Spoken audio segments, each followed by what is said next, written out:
చెప్పేది అందరూ కూడా కాల్చిన కండి, ముఖ్యంగా బొగ్గుల మీద నుప్పుల మీద కాల్చిన కండి చాలా బాగుంటుంది ఉడికిన దానికంటే అని అంటారు.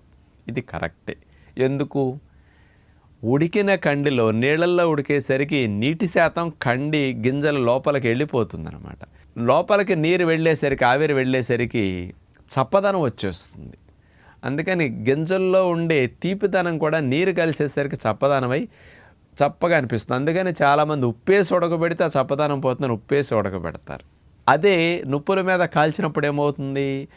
కండిలో గింజలు ఏవైతే ఉన్నాయో ఆ గింజల్లో ఉన్న నీరు కూడా కాల్చినప్పుడు కొంచెం తగ్గుతుంది. ఆ వేడికి ఆ పదార్థం మెత్తపడుతుంది. పైన కొంచెం రంగు మాడినట్టుగా అట్లా కనపడి ఆ కాల్టం ద్వారా ఒక స్పెషల్ టేస్ట్ వస్తుంది అనమాట. తీపిగా గింజలు చాలా బాగుంటాయి. అందుకని ఉడకబెట్టిన కంటి కంటే కాల్చిన కండి టేస్ట్గా ఉంటుందని ఎక్కువ మంది తినడానికి ఇష్టపడతారు. చక్కగా వేడివేడిగా నుప్పుల